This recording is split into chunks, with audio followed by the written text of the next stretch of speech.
I'm Sarah, and I'd like to open up about a significant chapter of my life involving some intense challenges with my in-laws and my husband amidst navigating a divorce. I thought sharing this might resonate with those of you who have faced undue criticism from your in-laws. Let's go back to where it all started. I met Kevin, my now estranged husband, on a dating app when I was a 20-year-old college student. Kevin was 26, employed and stable. Despite our age difference, we fell in love. I've always believed that love isn't bound by age or looks, so Kevin being older was never an issue for me.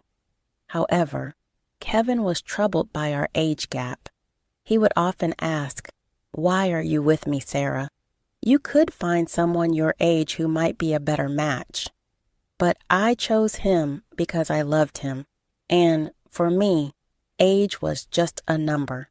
Kevin's insecurities were deep-rooted. He would persist.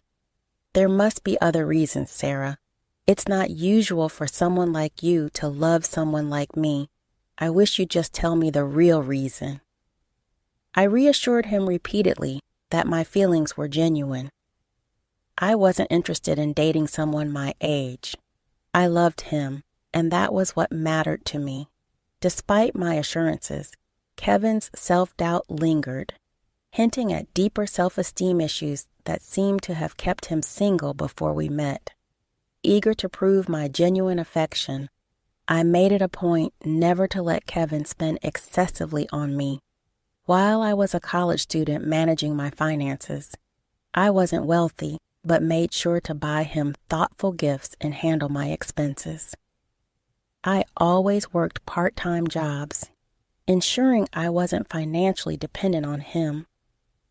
Kevin seemed to appreciate these efforts, but sadly, his insecurities didn't fade, and he continued to question the sincerity of my love, which deeply hurt me. It took 3 years before I fully understood the origins of Kevin's issues when I met his parents, Samuel and Charlotte. Samuel, Kevin's father, had a turn of fortune when he won the lottery, which dramatically changed their lives. This background gave me insight into the environment that shaped Kevin's perspectives and insecurities. After they won the lottery, Samuel and Charlotte bought a lavish house and wisely invested the rest of their winnings. Yet, their newfound wealth seemed to come with a sense of superiority. During our first meeting, Samuel often bragged, saying, "Not everyone makes it big like me. I was just a hard worker, and look where it got me. Do you realize how rare it is to win big in the lottery? Yet I managed it on my first try." They were quite proud of their decision-making skills, often implying that Kevin, despite his college education, would never reach their level of financial success. Charlotte often suggested that Kevin's previous partners were only after his money, leaving him as soon as they were financially better off. They openly doubted Kevin's ability to make good decisions, which infuriated me. It seemed like Kevin's parents were painting every woman he dated as a gold digger, and over time, Kevin began to believe this narrative himself. This insinuation that I was just another gold digger became an embarrassing and hurtful part of their narrative. Fed up with their baseless assumptions, I stood up for both Kevin and myself. "I'm sorry, but I have to disagree with you. Kevin has worked hard to establish his career, and in time, he will achieve even greater success." But Samuel retorted, "Well, that doesn't change the fact that women only want him for money. The money we have is ours, but Kevin does co-own the house. Eventually, it will be his. Every time these girls see our $350,000 house, I swear they just see dollar signs." I couldn't hold back. I can't speak for Kevin's past relationships, but I'm certainly not in this for the money. I love your son, and that's why we're together. I have no interest in your house. Charlotte then said, "Don't worry, Sarah. Sometimes it's hard to accept that people can be successful and live in nice houses. You live in a small rented apartment with roommates. You might start desiring it after spending time around our house, too." Their comments pushed my patience to the limit, and I was on the verge of losing my temper. Kevin heard everything, but chose not to respond or defend himself, instead steering the conversation in a different direction. His indifferent attitude on our way home took me by surprise. After a particularly tense visit with his parents, I decided it was crucial to address the issue directly with Kevin. "Kevin, your parents are being unfair and hurtful towards both of us. Why didn't you stand up for me?" Kevin sighed, his frustration evident. "What did you expect me to say, Sarah? My past isn't exactly encouraging. I've been used before by people who only saw my parents' wealth, making plans for when they would inherit the house. Even if they were wrong before, that doesn't mean they're wrong about everything." I felt a pang of hurt. "Even if those women were after your money, that doesn't mean I am. It hurt that you stayed silent while your family insulted me." Kevin looked conflicted. "You know my family is wealthy now, and maybe they have a point. I'm not accusing you of having bad intentions, but I can see why it might look questionable to others. You don't have parents, and because of that, you might seem more reliant on my inheritance." His words were almost too much to bear. "What you're suggesting is absurd, Kevin. I've never pressured you to spend on me. Not having an inheritance does not make me a gold digger." Kevin remained stubborn, unwilling to see my perspective. "I love you, and that's what matters. Let's not argue about this anymore," he said, dismissing the need for further discussion. While some might have taken comfort in his declaration of love, I couldn't shake the feeling that he still harbored doubts about my intentions. I tried repeatedly to discuss it, even suggesting therapy to help him see things more clearly, but he refused, insisting there was nothing wrong. As time went on, I began distancing myself from his family. We got engaged right after I graduated from college, and I landed a decent job, which allowed me to start saving for our wedding. We shared the wedding expenses equally and married when I was 23. However, the next 4 years of our marriage were rocky. Kevin frequently visited his parents, each time returning more distant and upset. I knew Samuel and Charlotte continued to poison his mind, still branding me as a gold digger. Despite my pleas for him to reduce contact with them, Kevin continued to see his parents often. Their negative influence began to deeply affect his view of our relationship, convincing him that no one could truly love him for who he was. Even after years of my unwavering love, Kevin's suspicion towards me never seemed to ease, and the weight of constantly having to prove my sincerity grew increasingly exhausting. However, the moment that truly tested us came on Kevin's birthday. Preferring a low-key celebration, we decided to have a small cake party at our home. Excited to make his day special, I surprised him with the expensive watch he had long admired. Kevin was thrilled with the gift, but my heart sank when he suggested we show it off to his parents. Despite my hesitation, I went along with him. Upon our arrival, Kevin couldn't wait to show off his new watch to his parents. "Mom, Dad, look at this beautiful watch Sarah got me. I've wanted it for so long. Isn't it stunning?" His enthusiasm was palpable. Charlotte responded with slight surprise. "Oh, Kevin, it seems she does love you after all. We were quite worried for some time."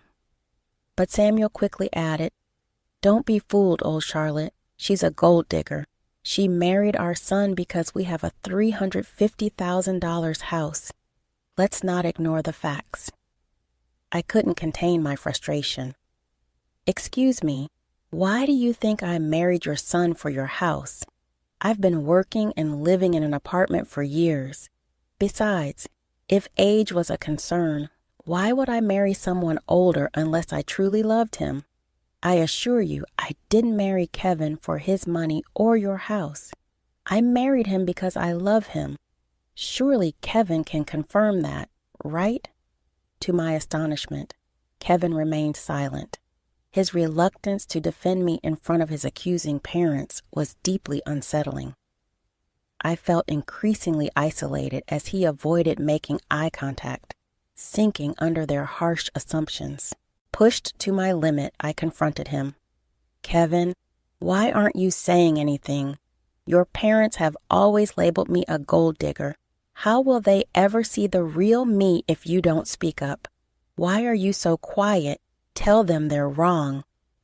Kevin's hesitation was palpable. He muttered, I don't know what you want me to say, Sarah.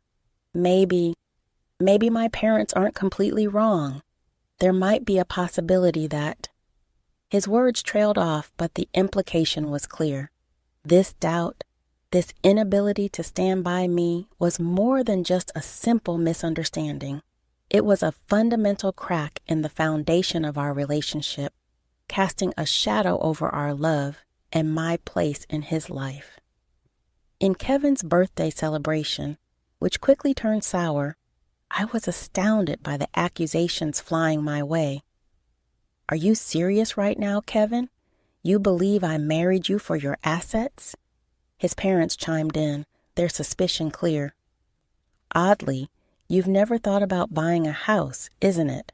For someone renting, owning a home should be a top priority. You haven't even talked about it with him. Our place is out of your price range. You could never afford something like this on your own, so marrying Kevin and settling here seems more logical. Kevin looked at me with a mix of doubt and confusion. Yeah, Sarah, why would you marry me? You might have feelings for me, but I think there's more to it than just love. I was left speechless by their words. All the love and affection I had felt for Kevin seemed to evaporate in an instant. Both my in-laws and my husband saw me as nothing more than a gold digger. While the skepticism from his parents was hurtful, it was Kevin's agreement that cut the deepest. At that moment, I resolved to end our marriage. I didn't reveal my decision right away. Instead, I waited for the appropriate moment. Once Kevin and I were back home, I contacted a lawyer and began the divorce process. The lawyer assured me that everything would be prepared within a week. Meanwhile, I moved into a separate room, giving myself some space. Kevin thought I was merely cooling off and had no inkling of my intentions. When the divorce papers were ready, I gathered my belongings and left. Kevin, clearly distressed, called me in a panic. I told him to meet me at a specific address and to bring his parents. Despite his confusion, he complied. As they arrived, I stood waiting on the porch of a stunning house. Their expressions shifted to surprise as they took in the scene.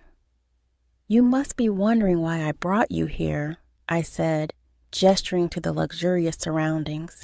It's a beautiful house, isn't it? No one can compare their home to this one. It's worth around $3 million in today's market. Quite expensive, right? The dramatic setting was my way of showing them that their accusations and suspicions were unfounded. I was not the person they thought I was, and I needed to make that clear in the most unforgettable way. But it's worth every penny, I said, gesturing towards the lavish interior of the house, which also boasted furniture worth millions. What is this place, Sarah? I don't understand why you have access to such a house, Kevin asked, puzzled. Why don't you all come in so we can talk properly? I can't explain everything standing here on the porch, I suggested, brushing off their astonishment as I led them inside. They followed, their eyes widening in awe at the opulent decor that greeted us. The owners had spared no expense in furnishing their home. As we settled into the plush sofas, I took a deep breath, ready to reveal the truth. As we settled into the plush sofas, I took a deep breath, ready to address the elephant in the room. I've made a decision, and that's why we're here, I stated, handing over the papers. I filed for divorce. We can proceed with an uncontested divorce if you agree. What? I don't understand. Why are you filing for divorce? Kevin's voice was a mix of confusion and concern.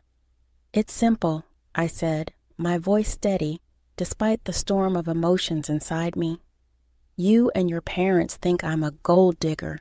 You believe I married you for your house and your money. Despite everything I've said, you've refused to listen. So, it's better for everyone if I leave, sparing you from what you deem my gold-digging tendencies. You're considering divorce just because my parents spoke what they believed to be the truth? That's ridiculous, Kevin retorted, disbelief coloring his tone. I think it's for the best, I replied, firm in my resolve. His mother, watching the exchange with an unreadable expression, chimed in. If she's so adamant, you should just sign the papers, Kevin.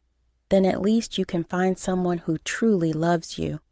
Why did you bring us to this house, Sarah? Do you expect me to buy this for you as part of our divorce settlement? Kevin asked, suspicion in his voice.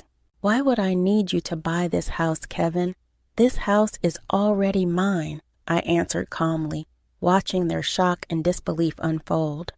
How on earth can you afford a house like this? You're renting, and your job isn't enough to cover something like this. Stop lying to us, Kevin's father demanded, his tone sharp with suspicion.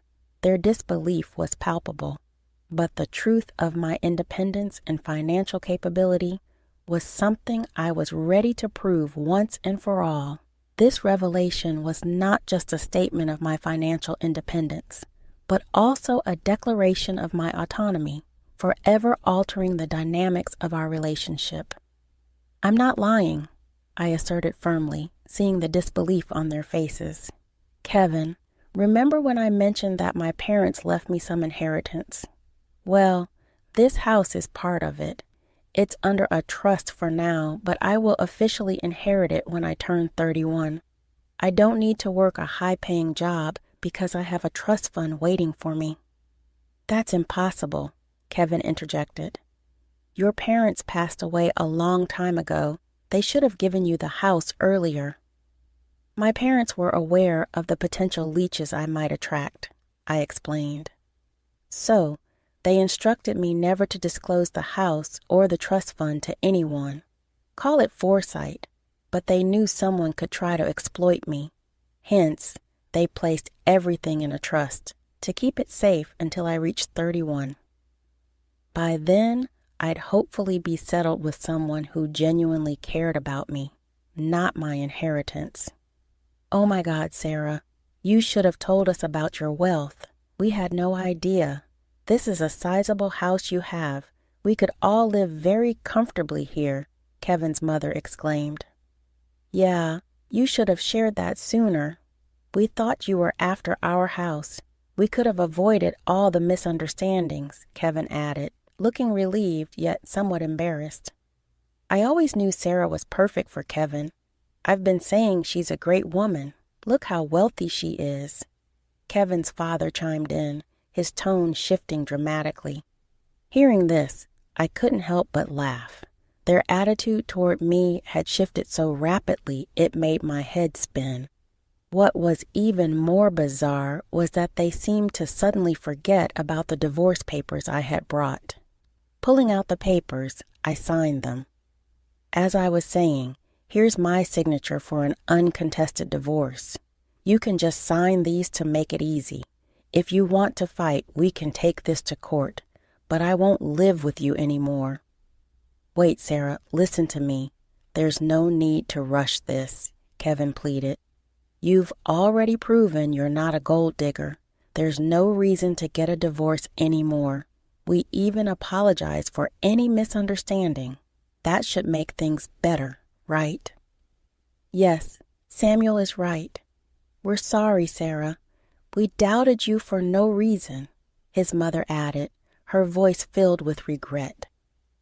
Despite their apologies and sudden change of heart, the clarity of their initial judgments and accusations lingered in my mind, reinforcing my decision to step away from a relationship where trust had to be proven rather than given. I don't want your insincere apologies, I said firmly, my resolve unwavering. For 3 years, you allowed your family to berate me and label me a gold digger. I expected you to defend me, but instead, you sided with them and even accused me of the same. I can't stay with someone who doesn't respect his wife. I'm done, Kevin. We can part ways amicably or involve the courts. The choice is yours. Charlotte and Samuel tried desperately to change my mind, pleading with me to overlook the past. In their eyes, what had transpired was just a minor misunderstanding. However, their lack of genuine remorse for tarnishing my reputation only fueled my anger. When I reached my breaking point, I demanded that they leave before I called the police.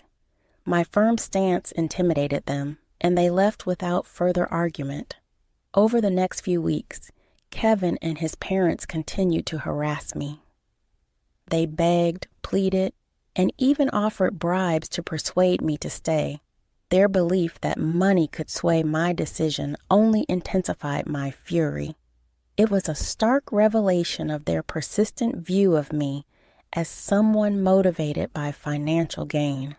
Ironically, since Kevin co-owned the house with his parents, I was entitled to half of his share, which only fueled their desperation for reconciliation. Despite their relentless attempts, I remained steadfast in my decision to part ways. I relocated all my belongings to my parents' house, asserting my right to stay there even before officially taking ownership. Kevin and his parents persisted in their attempts to reach out, prompting me to change my phone number to avoid their constant calls from unfamiliar numbers. Kevin even attempted to discuss matters at my workplace, but I had informed security beforehand, and they asked him to leave. Kevin still hadn't signed the divorce papers, holding out hope for a change in my decision.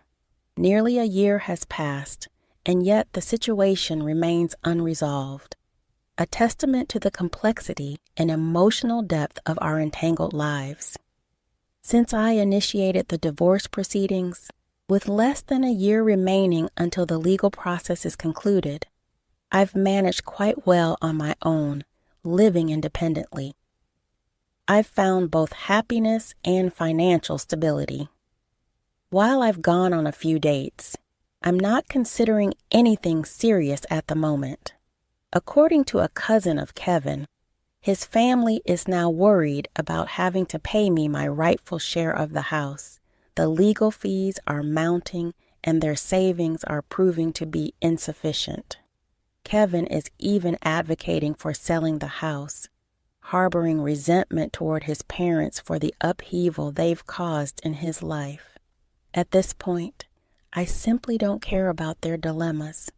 My only goal is to be free from that toxic family and move on with my life, leaving the chaos and negativity behind. I never imagined my wedding day would be the start of a war. But there I was, standing in my pristine white gown, face to face with Eloise Hemingway, my new mother-in-law and self-appointed nemesis. "Claire, dear," Eloise said, her voice dripping with false sweetness. "That dress is interesting. I suppose it's the best you could do on such short notice." I forced a smile, determined not to let her ruin this day. "Thank you for your concern, Eloise. John and I are just happy to be married." "Yes, well," she sniffed, eyeing me critically. "I do hope you'll grow into the role of a professor's wife. It's not an easy position, you know." Before I could respond, John appeared at my side, his hand warm on my back. "Mother, please. This is our wedding day." Eloise's eyes narrowed. "I'm merely offering advice, John. Someone needs to guide this girl." I'm 32, Eloise, I said, my patience wearing thin. Hardly a girl. Age doesn't equal wisdom, dear, she retorted. John sighed. Let's not do this now. Claire, shall we greet the other guests? I nodded, grateful for the escape. As we moved away, I heard Eloise mutter, This marriage is a mistake. Mark my words. Little did I know how prophetic those words would become. 6 months later, I found myself in the Hemingways' lavish living room, surrounded by antiques that probably cost more than my yearly salary as a social worker. John sat beside me, his posture stiff and uncomfortable. Eloise perched on her favorite armchair, looking every inch the queen on her throne. So, Claire, she began, her tone deceptively light. When can we expect grandchildren? I choked on my tea. We're not quite ready for that yet, Eloise. Her lips thinned. You're not getting any younger, dear, and John needs an heir. Mother, John warned, but she waved him off. I'm just being practical. You two have been married for months now. Surely you've discussed this? I set my cup down with a clatter. Our family planning is private, Eloise. She leaned forward, eyes glinting. Nothing is private in this family, Claire. The sooner you learn that, the better. That's enough, John said firmly. Our decisions are our own. Eloise's gaze swiveled to her son. You used to value my opinion, John. What's changed? I grew up, he replied coolly. The tension in the room was palpable. Walter, John's father, who had been silent until now, cleared his throat. Perhaps we should change the subject. Claire, how's work? Grateful for the lifeline, I launched into a story about a recent case, but Eloise wasn't finished. Social work, she interrupted. Such a quaint profession.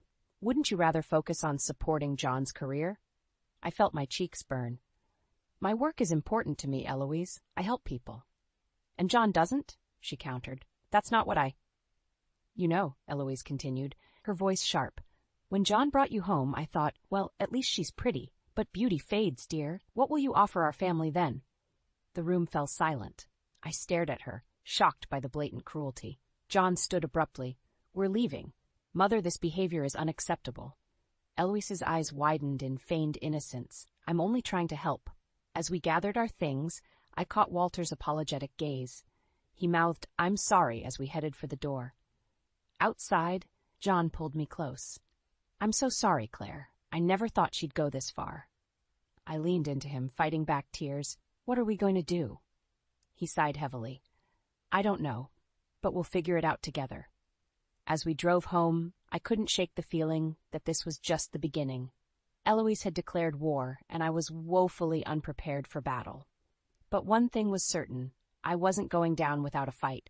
The morning after our disastrous visit to the Hemingways, I woke up determined to make things right. Maybe if I extended an olive branch, Eloise would see me differently. I dialed Linda's number, desperate for advice. You're doing what? Linda's voice crackled through the phone. Claire, honey, that woman is toxic. I sighed, pacing our small kitchen. I know, but she's John's mother. I have to try. And what does John think about this? I glanced at our closed bedroom door. He's still asleep. I haven't told him yet. Linda's exasperation was palpable. Claire, you can't keep shouldering this alone. John needs to step up. He will, I insisted, though doubt gnawed at me. I need to do this first. After hanging up, I spent the morning baking Eloise's favorite lemon bars. As I pulled them from the oven, John stumbled into the kitchen, bleary-eyed. What's all this? He asked, eyeing the treats. I took a deep breath. I'm going to see your mother today. Try to smooth things over. John's face darkened. Claire, no. After what she said yesterday. I have to try, I interrupted. For us, for our future. He ran a hand through his hair, frustration evident. We're all fine, but I'm coming with you. An hour later, we stood on the Hemingways' doorstep. Walter answered, surprise etched on his face. Claire, John, we weren't expecting you. I held up the lemon bars, forcing a smile. Surprise visit. Is Eloise home? Walter ushered us in, his eyes darting nervously. She's in the sunroom, but I should warn you. Before he could finish, Eloise's voice rang out. Walter? Who is it? We rounded the corner to find Eloise perched in her favorite chair, felt a young woman seated across from her. The stranger turned, revealing a striking resemblance to John. Eloise's eyes narrowed. What are you two doing here? John stepped forward, confusion evident. Mother, who's this? The young woman stood, extending her hand. I'm Sarah, your cousin from Boston. Aunt Eloise invited me to stay for a while. I felt the blood drain from my face. Cousin? John had never mentioned a cousin from Boston. Eloise's lips curled into a smug smile. Sarah's considering a teaching position at the university.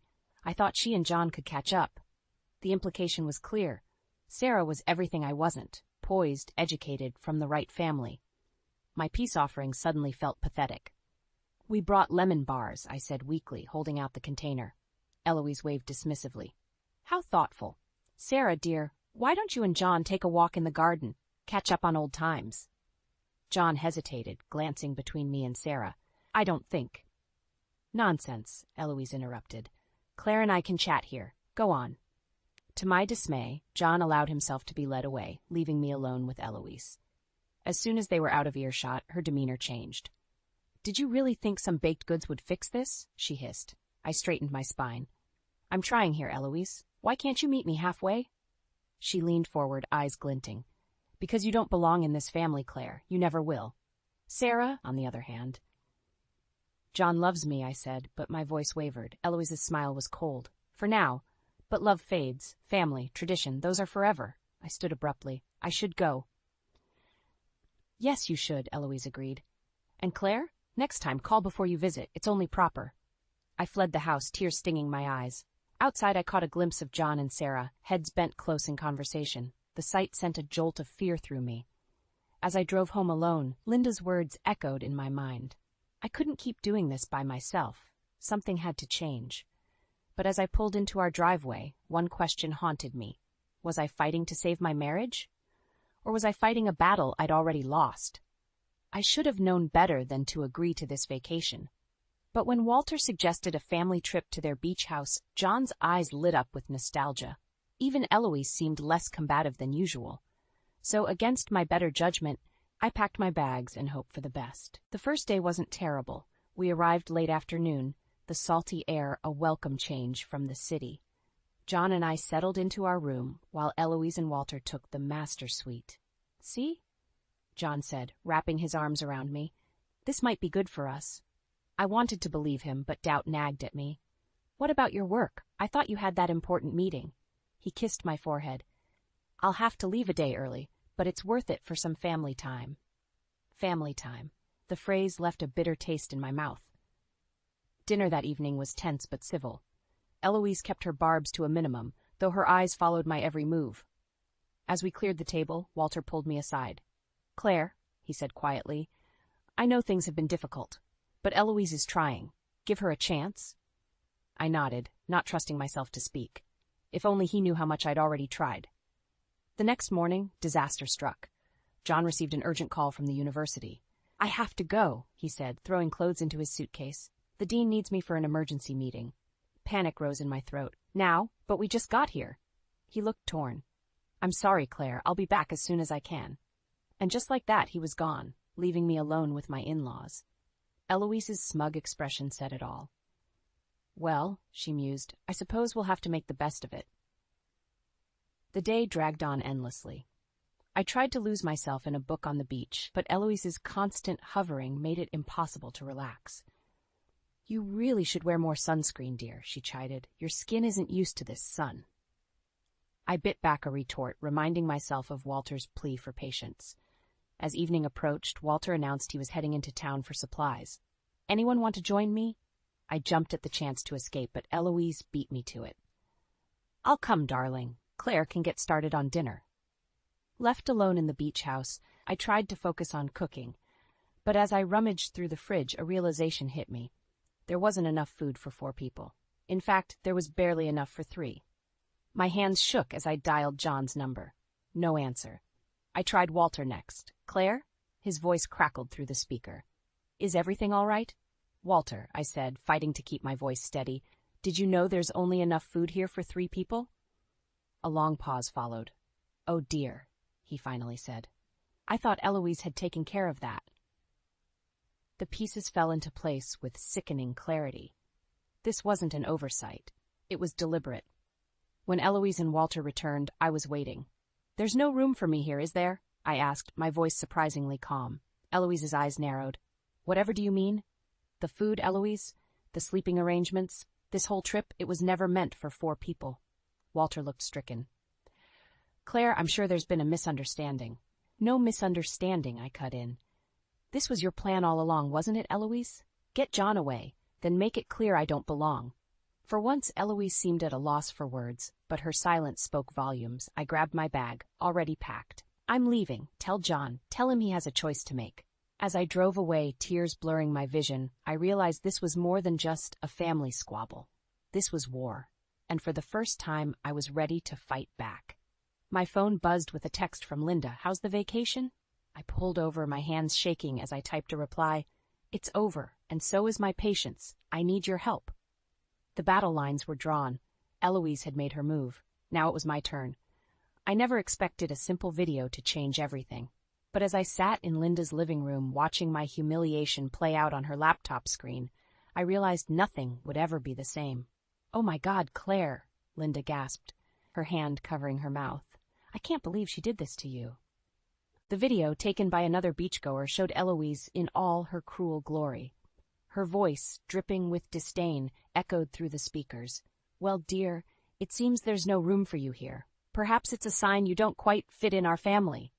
My cheeks burned with shame as I watched myself on screen, fighting back tears and fumbling with my luggage. The clip ended with Eloise's smug smile as I drove away. It's gone viral, Linda said softly, scrolling through the comments. People are outraged on your behalf. I buried my face in my hands. This is a nightmare. What am I going to do? Before Linda could answer, my phone exploded with notifications. Texts from colleagues, emails from local news stations, and worst of all, a voicemail from John.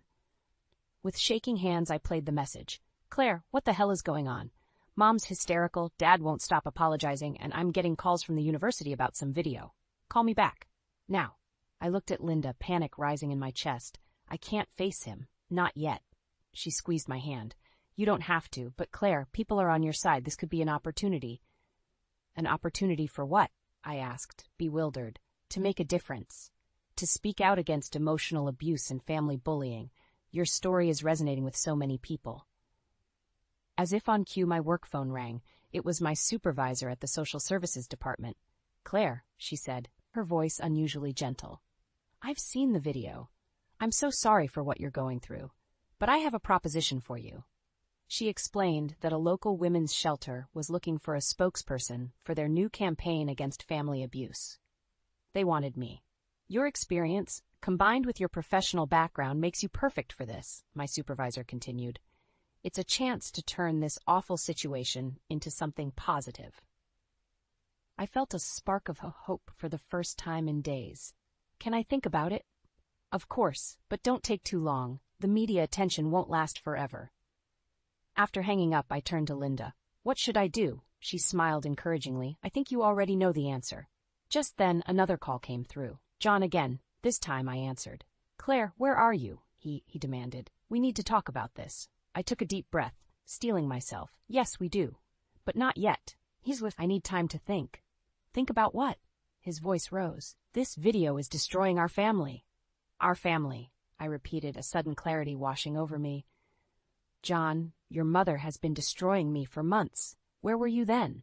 His silence spoke volumes. I'll be home tomorrow, I said firmly. We'll talk then, but right now I need to decide what I'm going to do about this situation. What you're going to do? He echoed, confusion evident in his tone. Yes, John, what I'm going to do. For once, this isn't about your mother or you or fitting into your family. This is about me. I ended the call, feeling a strange mix of terror and exhilaration. Linda beamed at me. So, she said, what's the plan? I squared my shoulders, a decision crystallizing in my mind. First, I'm going to call my supervisor back. Then we're going to draft a statement. It's time the world heard my side of the story. As we got to work, I realized this wasn't just about standing up to Eloise anymore. It was about finding my voice and using it to help others who had been silenced for too long. The war wasn't over, but for the first time I felt like I might actually win. The day I returned home, our quiet suburban street was lined with news vans. Reporters swarmed our front yard, shouting questions as I made my way to the door. John met me in the entryway, his face a mask of worry and frustration. Claire, this is insanity, he said, pulling me inside. We need to do something. I took a deep breath, steeling myself. I am doing something, John. I've agreed to be a spokesperson for the women's shelter. His eyes widened in disbelief. What? Without talking to me first? Before I could respond, a commotion outside caught our attention. Through the window, I saw Eloise and Walter pushing through the crowd of reporters. John groaned. They've been staying here, he explained. Mom's a wreck. She can't go home because of all the negative attention. My heart sank.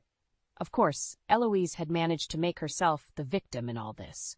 As they entered, Eloise's eyes locked onto mine. For a moment, I saw a flicker of something, fear, perhaps, before her usual mask of disdain slipped into place. Well, she said, her voice brittle, I hope you're happy now, Claire. You've ruined our family's reputation. I felt a surge of anger. I ruined it? You're the one who... Enough, John interrupted. We need to fix this. Claire, you have to tell everyone it was a misunderstanding. I stared at him, incredulous. A misunderstanding? John, did you even watch the video? Walter cleared his throat. Perhaps we could all sit down and discuss this calmly. We moved to the living room, the tension palpable. I perched on the edge of the sofa, feeling outnumbered. Claire, Walter began gently, we understand you were upset, but surely we can find a way to move past this, for the sake of the family. I looked at each of them in turn, Walter's pleading eyes, Eloise's tight-lipped scowl, John's conflicted expression. Suddenly I felt very alone. The sake of the family, I repeated slowly. And what about my sake? What about all the other women out there dealing with emotional abuse from their in-laws? Eloise scoffed. Abuse? Don't be so dramatic. Something inside me snapped. I pulled out my phone and played the video, forcing them all to watch. Eloise's cruel words filled the room, followed by my own choked sobs. When it ended, silence reigned. John looked pale, Walter ashamed. But Eloise looked furious. You ungrateful little, she began. But John cut her off. Mom, stop. His voice was quiet but firm. You need to apologize to Claire. Now. Eloise's mouth opened and closed like a fish out of water. Apologize? But I... Now, Eloise, Walter echoed, surprising us all. What followed was perhaps the most insincere apology I'd ever heard. Eloise's words were correct, but her tone dripped with resentment. As she finished, she looked at John expectantly. There, it's done. Now tell her to fix this mess. I waited for John to defend me, to stand up to his mother once and for all. But he just looked torn, his gaze darting between us. In that moment, I realized nothing had really changed. Despite the video, despite the public outcry, I was still alone in this fight. I stood up, my decision made. I'm not fixing anything, Eloise. In fact, I'm going to do an interview tomorrow. I'm going to tell my story and hopefully help other women in similar situations. John reached for my hand. Claire, please, think about what this will do to us. I pulled away, feeling a strange mix of sadness and determination. I have thought about it, John. I've thought about nothing else. And I've realized something important. What's that? He asked, his voice barely a whisper. I looked at each of them in turn, my voice steady. I've realized that I deserve better than this. Better than all of you. With that, I walked out of the room, leaving them in stunned silence. As I closed the bedroom door behind me, I felt a weight lift from my shoulders. Tomorrow would bring new challenges, but for the first time in months, I felt ready to face them. The war wasn't over, but I had finally chosen my side. My own. The morning of my interview dawned bright and clear, a stark contrast to the storm brewing inside our home. As I dressed, I could hear John and Eloise arguing downstairs, their voices rising with each passing minute. You have to stop her, John, Eloise shrieked. She'll destroy everything we've built. I took a deep breath, steeling myself for the confrontation to come. When I entered the kitchen, 3 pairs of eyes turned to me. John's pleading, Eloise's furious, and Walter's resigned. Claire, John began, his voice strained, please reconsider this interview. We can find another way to handle this. I shook my head firmly. No, John, I'm done hiding. I'm done being the victim.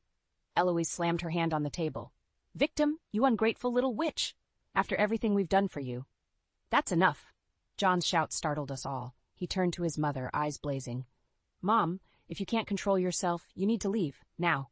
For a moment, silence reigned. Then Eloise's face crumpled, tears welling in her eyes. My own son, she whimpered, choosing her over his family. I watched, stunned, as John's resolve visibly wavered. Walter stepped in, gently guiding Eloise towards the door. Come on, dear, let's get some air. As they left, John turned to me, his expression a mix of anger and desperation. "Is this what you wanted, Claire? To tear our family apart?" His words hit me like a physical blow. "John, But before I could finish, my phone buzzed. Linda's text flashed on the screen. "I'm outside, ready when you are." I looked back at John, suddenly realizing the chasm that had opened between us. "I have to go," I said softly. He didn't try to stop me. The ride to the TV station was a blur. Linda's reassurances washed over me as I tried to calm my racing heart. This was it, my chance to speak my truth, to help others who might be suffering in silence. As we entered the studio, a flurry of activity surrounded us. Makeup artists, sound technicians, producers, all buzzing around, preparing for the live interview. "You've got this, Claire," Linda whispered, squeezing my hand before being ushered to the side. I took my seat across from the interviewer, a kind-faced woman named Sarah.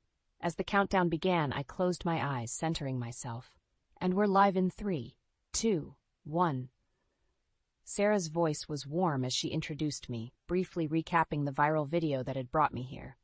Then, with a gentle smile, she asked, "Claire, can you tell us about your relationship with your mother-in-law?" I took a deep breath, ready to pour out my heart. But as I opened my mouth to speak, a commotion erupted off camera. "Stop the interview!" Eloise's voice rang out, shrill and desperate. My head snapped up to see Eloise pushing past security guards, John and Walter hot on her heels.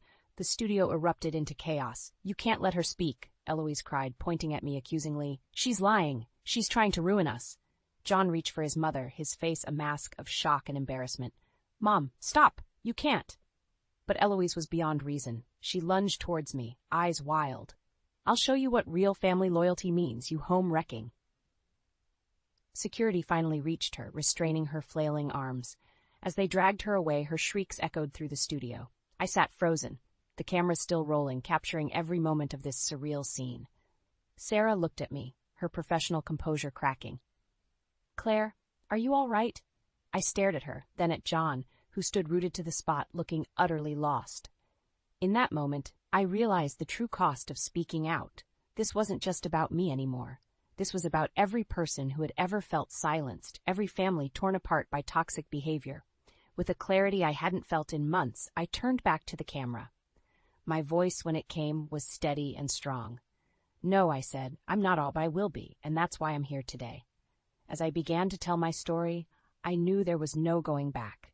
Whatever came next, I was ready to face it, head on. The aftermath of the disastrous TV interview hit like a tsunami. My phone buzzed incessantly with messages from friends, colleagues, and strangers alike. Some offered support, others condemnation. But it was the deafening silence from John that hurt the most. I threw myself into my work at the women's shelter, desperate for a sense of purpose. The director, Maria, approached me one afternoon, her eyes gleaming with excitement. "Claire, we've received an unprecedented number of donations since your interview," she said, "and more women are coming forward seeking help. You've made a real difference." I should have felt elated, but the weight of my crumbling personal life overshadowed any sense of accomplishment. "That's wonderful," I managed, forcing a smile. As I left the shelter that evening, a familiar figure waited by my car. "John." "We need to talk," he said, his voice tight with emotion. Back at our house, no longer feeling like home, we sat across from each other at the kitchen table. The distance between us felt insurmountable. "I've been thinking," John began, his eyes not quite meeting mine, "about everything that's happened. About us." My heart raced. Was this it? The moment our marriage finally shattered beyond repair? "I'm sorry," he continued, surprising me. "I should have stood up for you sooner, protected you from Mom's behavior." Relief washed over me, quickly followed by a surge of anger. "Why didn't you?" He sighed heavily. I thought if I just kept the peace, everything would work out. I was wrong." As we talked, really talked, for the first time in months, I felt a glimmer of hope. Maybe we could salvage this after all. But our tentative reconciliation was short-lived. The next morning, as I prepared for a meeting at the shelter, John received a call that changed everything. "It's Dad," he said, his face pale. "Mom's in the hospital. She tried to hurt herself." The world seemed to tilt on its axis. Despite everything, I never imagined Eloise would go this far. At the hospital, we found Walter slumped in a waiting room chair, looking older than I'd ever seen him. She left a note, he said, his voice barely above a whisper. She blamed herself for ruining the family, for pushing you away, Claire. Guilt crashed over me like a wave. Had I pushed too hard? Gone too far in my quest for justice? John squeezed my hand. This isn't your fault, he murmured, but doubt had already taken root. As we waited for news, my phone buzzed. It was Maria from the shelter. Claire, I hate to bother you, but there's a situation. A woman saw your interview and left her abusive husband. She needs a safe place, but we're at capacity. I thought, given your experience... I froze, torn between my duty to help and my obligation to my family, however dysfunctional it might be. John overheard the conversation. Go, he said softly. You can help her. I'll stay here with Dad. I hesitated, searching his face for any sign of resentment. Finding none, I nodded and stood. As I reached the door, John called out, Claire? I turned back, my hand on the doorknob. I'm proud of you, he said, for everything you're doing. But where does this leave us? The question hung in the air between us, heavy with implications. I realized I didn't have an answer. My world had expanded beyond the confines of our marriage, beyond the toxic dynamic with Eloise.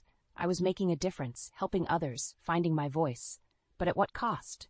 I don't know, I admitted, my voice barely audible. I don't know.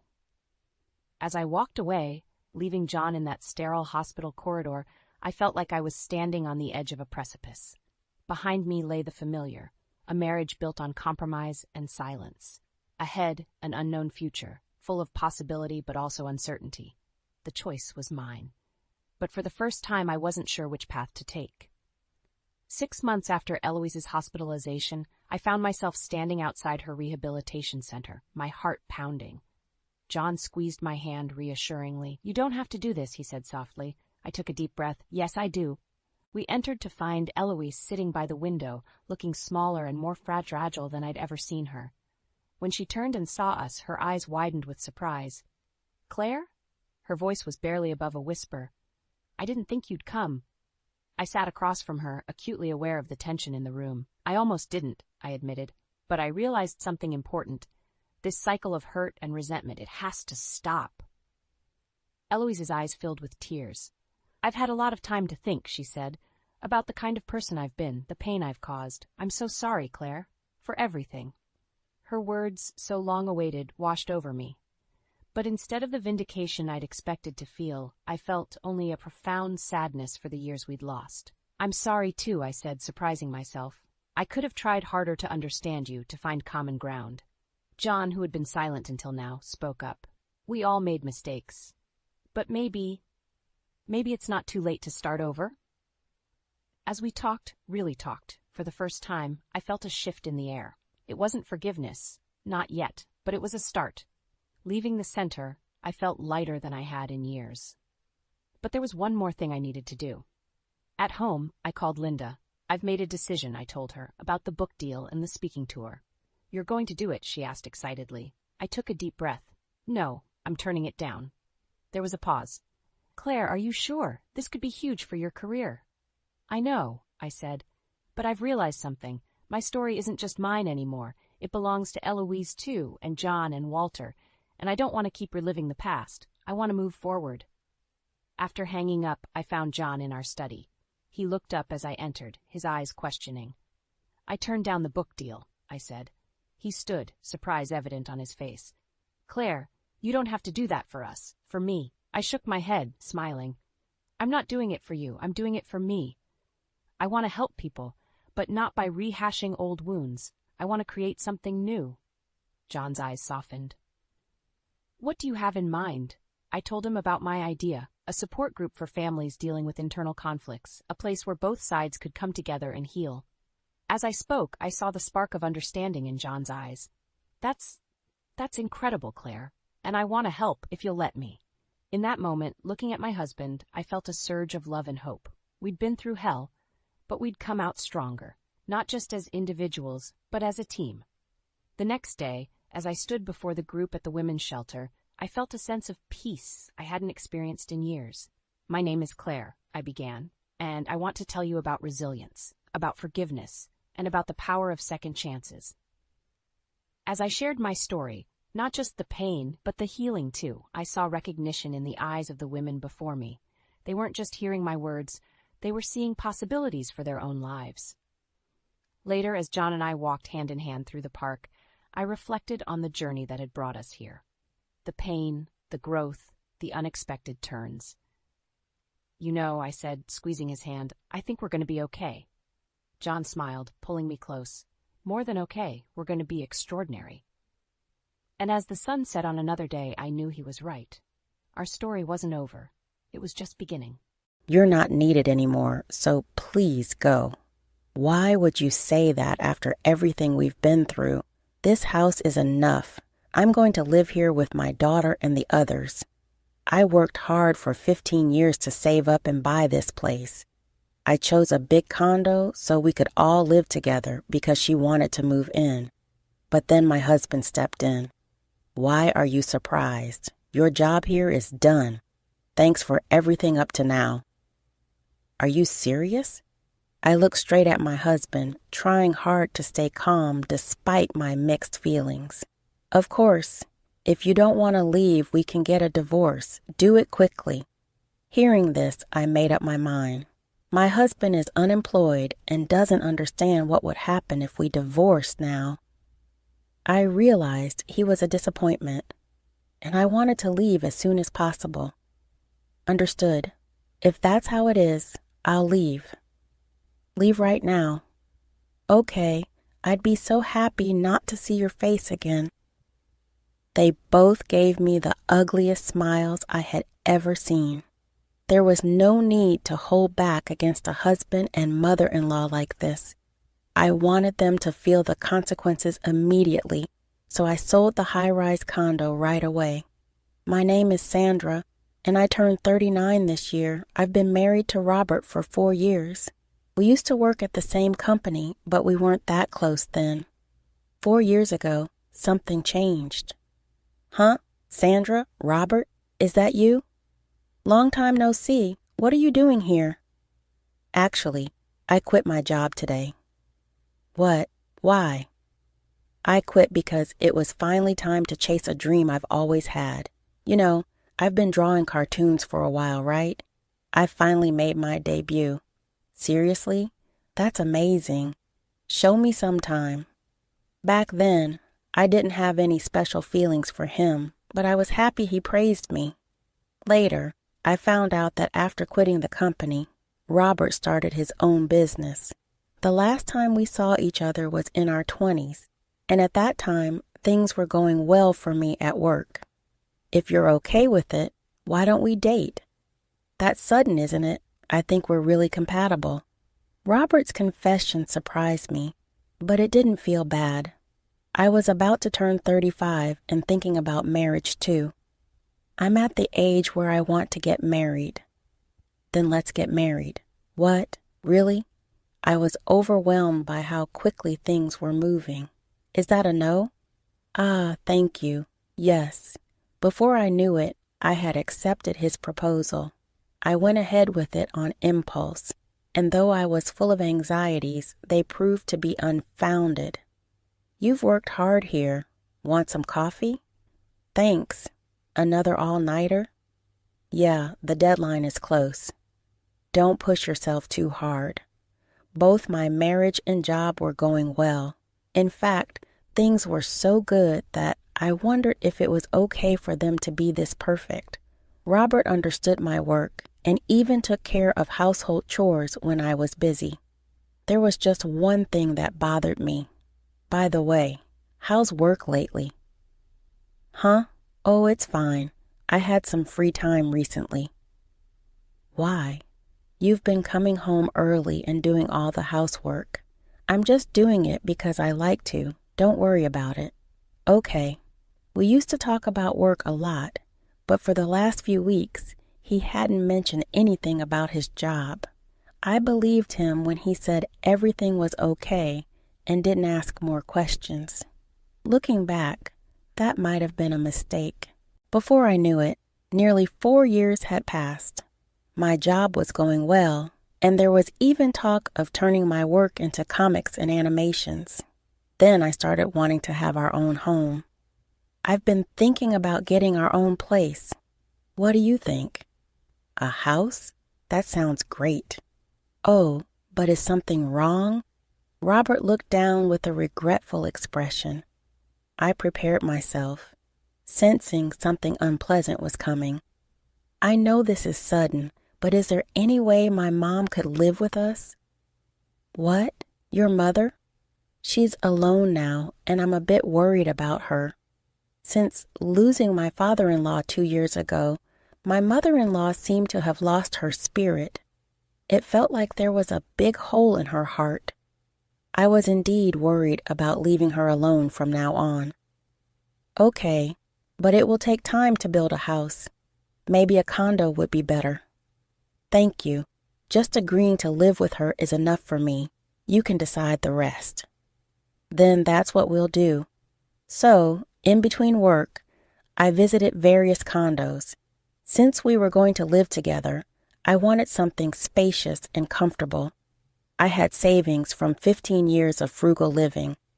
A month after starting the search for a condo, I signed the contract. Signed the contract today. Really? What kind is it? This one. I showed my husband the brochure for the condo I had chosen. I was confident he would be pleased. Is this a high-rise luxury condo? Yes, it is. I thought we might as well. He probably didn't expect me to choose a high-rise. Although surprised, his eyes sparkled like a child who had just received a new toy. Mom will definitely be happy with this. I hope so. With this, a new life, including my mother-in-law, was about to begin. Filled with a little anxiety and great anticipation, however, I would soon realize that it was a mistake. As soon as we started living with her, Sandra, thanks for letting me stay here. This place is amazing. Oh, it's no big deal. I just did what anyone would do. Everything was fine for a while, but 3 months later, my mother-in-law's behavior suddenly changed a lot. Sorry, could you clean my room? My back hurts. I'm sorry, Mom, I have to work now. Then my mother-in-law said something completely different from her usual kindness. Work? You just stay in your room all day while Robert does all the housework, don't you? Robert and I decided that together. No more excuses. Just do it now, please. I didn't understand why she was acting so differently. All I knew then was that not doing what she asked would only cause more problems. So I cleaned the room thoroughly as she wanted. I'll be in the living room. Let me know when you're done. She didn't help at all and just relaxed in comfort. Why did I have to do this? I felt frustrated. I'm finished at last. Can't you clean a bit faster? I'm sorry. Well, okay then. Please make sure to do it regularly from now on. In the end, my mother-in-law went back to her room without thanking me. I was angry at her demanding attitude, but I kept quiet, fearing more complaints if I resisted. I told my husband about it. My mom? Why would she do that? I'll talk to her. Really? I find it hard to talk back to her. Don't worry, I'll handle it. His reassurance made me feel better. True enough, from the next day onwards, my mother-in-law stopped being so harsh with me. I thought I could now concentrate on work as usual until a week later when I returned home from a meeting. I'm back. When I walked in, I noticed unfamiliar shoes by the door. As I approached the living room, I overheard voices. Hey, where's Sandra today? Oh, she's at a meeting. It's amazing, though. She's become a successful cartoon artist at her age. Yeah, it's impressive. Why do you sound so proud? It was Robert's sister, Christina, who was visiting. Just as I was about to enter the room, I heard more of their conversation. By the way, Mom, you've been quieter lately. Oh, yes, it's more amusing to knock her down when she feels secure, isn't it? And Robert, you agree, right? Well, if she can't work anymore, it would be a problem, right? Sandra is the one bringing in money for us after all. I stood there, stunned not only by what was said, but by the realization that my husband and mother-in-law were plotting something together. From then on, life became unbearable. Did you discuss that thing about work? I didn't think it needed to be brought up. You always do this. What? What are you talking about? Christina asked innocently, clearly unaware of the conversation's subject. I was also clueless and eager to hear Robert's explanation. Well, it couldn't be helped. Actually, the company I was running went bankrupt shortly after we got married. What? You never mentioned that. That's terrible, Christina exclaimed. I've been through a lot, but I was lucky. I never expected that when I suggested living with Mom, Sandra would opt for such an upscale condo. When Robert admitted this to me instead of surprise, I felt a surge of anger because I realized I had been deceived. Knowing he had hidden this and acted normal made me feel sick to my stomach. At that moment, I regretted everything deeply. If only I hadn't ignored the signs of changing my husband. But I couldn't dwell on regrets forever and started considering when to leave. Maybe it's time, Robert remarked. Time for what? Christina asked. Well, that's for another time, Robert replied casually. Unable to listen any longer, I burst through the door. They were shocked, clearly not expecting me to return. What? What's going on? I demanded. Seeing my husband and mother-in-law flustered, I almost laughed but held it back. You startled me. If you were back, you should have said something, Robert stammered. I did say I'm home, but maybe you were too caught up in your conversation, I retorted. Well, never mind. Sandra, come sit here. Let's have some coffee together. Yes, thank you, I replied politely, then engaged in meaningless conversation. It felt like it had been ages since I'd endured such dullness. After about an hour, Christina announced she was leaving. I should head home now. You could stay a bit longer. I'd like to, but I have plans after this. Well, if that's the case, I understand. Let me walk you out part of the way.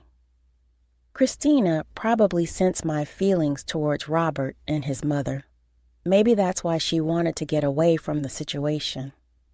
As Christina was leaving, I stopped her. Thanks for coming today. Did you have a good time? Yes, Christina replied nervously, as if fearing criticism. Seeing her uneasy expression, I decided it was best to give her a heads up. I wanted to tell you something, Christina. You shouldn't trust them too much. What do you mean? About what we talked about earlier. Christina's expression turned pale as she seemed to grasp that my husband and mother-in-law were the ones I was warning her about. I understand. See you around. From then on, as far as I know, Christina never visited us again. My mind was consumed with thoughts of how to exact revenge on them. One day, as part of my routine, I checked the mailbox and found a letter addressed to Robert. The moment I saw it, I couldn't help but laugh, thinking it might be useful. I'm heading to work. Have a good day. How insincere, I thought. Curious about where he was really going, I decided to follow him. I observed as he idled in a park for a while before heading to a casino. I took photos to have evidence for later use. He was unemployed and yet engaged in activities like this. Who made this awful meal? My mother-in-law's criticism had started again, likely sparked by our earlier conversation. I had been pondering ways to retaliate against her. I made it. Since Robert doesn't cook and no one else could have, it had to be me. How dare you serve something like this? You didn't put poison in it, did you? Clean this up. Her words were harsh, almost refreshing. I was angry, but that wasn't my main concern. Unable to come up with a plan on my own, I decided to call my mother. I was nervous about her reaction, but getting back at my husband and mother-in-law was more important. "Hello, Mom. You sound upset. What's wrong?" Actually, I proceeded to tell my mother everything that had been happening. I had expected her to be critical, but instead she was sympathetic. "So that's what's been going on. You've been through a lot." Her words brought tears to my eyes. "But what should I do now?" "From what you've told me, the condo is in your name, right?" "Yes, and it seems they both like living there. Why not just sell it?" Sell it? The idea hadn't occurred to me. My mother's suggestion struck a chord. I started imagining how my husband and mother-in-law would react to losing their home. Life would certainly become challenging for my unemployed husband and mother-in-law. It's actually a good idea, isn't it? It sure is, but it's amazing how you can say that with a laugh.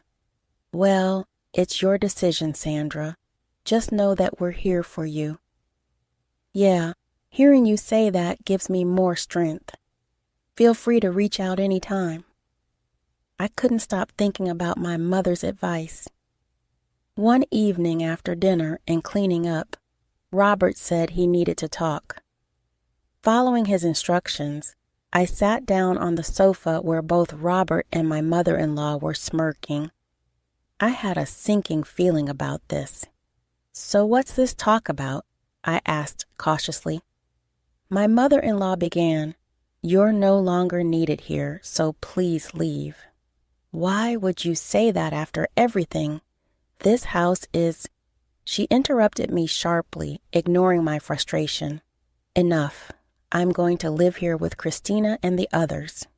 "Why with Christina and the others?" I asked, recalling the conversation they had at home that day. It seemed this was the plan they had made. Robert then added, "Why the surprised look? Your role here is finished. Thanks for everything up to now." "Are you serious?" I stared directly at him, my emotions overwhelming me. "Fine. If you want me to leave, we can get divorced. Let's get it over with." Upon hearing my words, I made my decision. Robert, being unemployed, seemed oblivious to the consequences of divorce. What a disappointment. I wanted to leave that place as soon as possible, and I had prepared for this moment. "Fine. If that's how it is, I'll leave." "Leave right now." "Fine. I'd be thrilled not to see your face again," Robert sneered. They both wore the most sinister smiles I had ever seen. There was no reason to hold back anymore against such a husband and mother-in-law. I wanted to make them feel the consequences right away. Packing only the essentials, I walked out of the house. They watched me leave, but I felt no sadness or regret. "Since we're getting divorced anyway, you handle the divorce papers. I'm not worried about this condo. You can take care of it," I said calmly. Without waiting for a response, I walked away without looking back. They could say whatever they wanted. For now, I decided to return to my parents' home. "I'm on my way home." "So you've made your decision?" "Yes. I might be a bit of a burden for a while. Your father and I are here for you. Take your time coming back." At home, my parents welcomed me with unchanged warmth. Seeing their faces, I felt a profound sense of relief. "Welcome back. I'm home. It's been a while since you've been here. Take it easy today." "Thank you." That night, I slept peacefully for the first time in a long while. The next day, I wasted no time. I prepared the divorce papers and headed straight to the real estate agent. It was better to sell the condo than to leave it for my husband and mother-in-law, who had no income and would struggle without a home. "This condo is in demand. We should find a buyer quickly." "That's good to hear. Please take care of it." "Consider it done." A month later, the real estate agent informed me that a buyer was interested in the condo. My ex-husband and mother-in-law were still living there, and during that month, I had successfully finalized the divorce. They were now strangers to me, and I eagerly anticipated meeting these two oblivious individuals. The potential buyer wants to view the property soon. Got it. Can I be there for the showing? That would be very helpful. Please join us. The day of the showing finally arrived. As I opened the front door, Robert burst out, "Hey, who let you in? Who are you people?" Apparently he hadn't recognized me, so I stepped forward. "Long time no see, huh? Why are you here?" "Funny you should ask after all. This condo is in my name." "What?" It seemed he hadn't understood the situation yet. "Don't you get it? It means this place isn't yours to claim." "That can't be true," he stammered. Then my mother-in-law appeared, which I thought was perfect timing. I decided to confront both of them right then and there. "Hey, what are you doing causing a scene in someone's home? Don't just barge in here. I could call the police on you." That should be my line. You two have no right to live here. Talking nonsense won't help you. This place belongs to us. I sighed at their stubbornness. "Could you please leave this house immediately? You're disrupting the viewing." "Viewing? Why would there be a viewing?" "Because I've put this condo up for sale. Like I said, I bought this place, so I own it." Robert seemed too furious to comprehend. "Even if what you're saying is true, where are we supposed to live? Why don't you go back to your parents' house? We tore down that old house." "Oh, that's unfortunate." "Stop joking." Robert tried to grab me. Fortunately, I dodged quickly, and he stumbled and fell dramatically. Everyone except my mother-in-law burst into laughter at his fall. "If you don't want me to call the police for trespassing, please leave. You're in the way." I looked down at him as I spoke. When I saw his face, he looked like he was on the verge of tears, finally understanding the situation. He then knelt down and begged, but nothing he could do would change my mind. "We were wrong. Please forgive us. Mom, apologize to her too." "Why should I? Apologizing won't change anything now. Can you just disappear from my sight? I won't ask again." With that, Robert, dragging his mother by the hand, fled like a defeated animal. Watching them leave like that brought an unexpected sense of relief. The viewing proceeded smoothly and the sale was finalized. I informed them both they needed to remove any remaining belongings from the condo.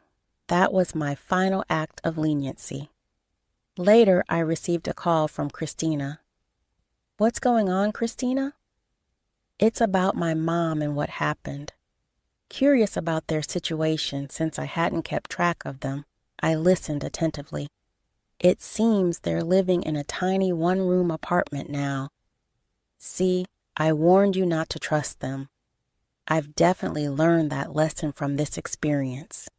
It turned out Christina had taken my advice and refused any further involvement with them, which is why she wasn't present during the viewing. "From now on, it's best to keep your distance from them," I advised. "Yes," Christina agreed, determined to avoid any more entanglements with those two. However, not long after, Robert reached out to me again. "Can you lend me some money? Just a little." "That's your own fault for gambling and accumulating debt. I found debt collection letters addressed to you by chance, and I also had someone follow you when you lied about having a job and went out. I'm working seriously now, but I still have debts, and it's hard to make ends meet." "That's not my problem. Oh, and could you pass a message to your mother? Tell her she got what she deserved." I hung up immediately, realizing they would likely face more difficult times ahead. Reflecting on these events, I considered turning this experience into a comic for my next project. It could make for an intriguing story. I smoothed my dress for the 100th time, taking a deep breath as Ben's hand squeezed mine reassuringly. The imposing oak door loomed before us, a barrier between me and my future in-laws. This was it, the moment of truth. "Ready, sweetheart?" Ben's warm smile melted away some of my anxiety. I nodded, mustering a confident grin. "As I'll ever be." The door swung open, revealing a tall, distinguished man with Ben's kind eyes. "There you are," he exclaimed, pulling Ben into a bear hug. "And you must be Nora. Welcome, my dear." "Thank you, Mr. Harrison," I said, accepting his firm handshake. "Please call me Alan. Come in, come in. Patricia's been fussing all morning." We stepped into a pristine foyer that could have graced the pages of a home decor magazine. Everything was immaculate, from the polished hardwood floors to the crystal chandelier overhead. "Benjamin!" A sharp voice cut through the air. I turned to see a woman descending the staircase, her silver hair perfectly coiffed, her posture ramrod straight. This had to be Patricia.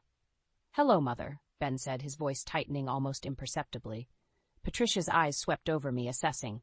"So this is Nora." I extended my hand. "It's a pleasure to meet you, Mrs. Harrison." She barely touched my fingers before withdrawing. "Charmed, I'm sure. Well, don't just stand there. Let's move to the sitting room. I've prepared tea." As we followed her, I caught Ben's apologetic glance. I gave him a small smile, determined not to let his mother's chilly reception dampen my spirits. The sitting room was as immaculate as the foyer, with delicate china teacups already set out. We settled onto the plush sofas, the silence thick with unspoken expectations. "So, Nora," Patricia began, her voice syrupy sweet, "Ben tells us you're from, where was it again? Ohio?" "Indiana, actually," I corrected gently. "A small town outside of Indianapolis." "Ah, yes. How quaint." The way she said it made it sound like anything but. "And what is it you do, dear?" "I'm a pediatric nurse," I replied, my chin lifting slightly. "I've been working at Children's Hospital for the past 5 years. Patricia's eyebrows arched. "A nurse? How noble. Though I always thought Benjamin would end up with someone more ambitious. Perhaps a doctor?" "Mother," Ben warned, his jaw clenching. Alan cleared his throat. "I think it's wonderful, Nora. The world needs more caring people like you." I smiled gratefully at him. "Thank you, Alan." Yes, yes, very admirable." Patricia waved her hand dismissively. "Now, Benjamin, have you given any more thought to joining your father's firm?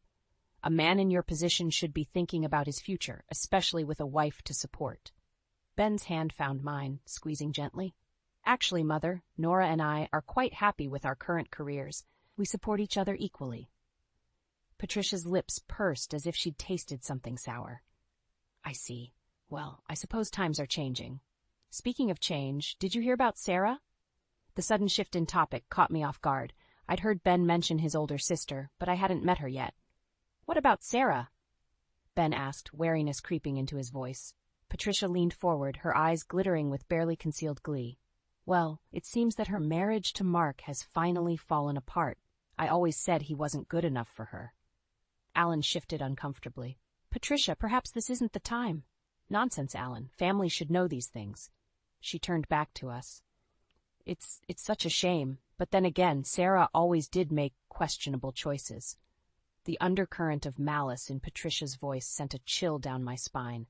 I glanced at Ben, seeing the tension in his jaw, the way his fingers gripped his teacup a little too tightly. "I'm sorry to hear that," I said carefully. "Is Sarah okay?"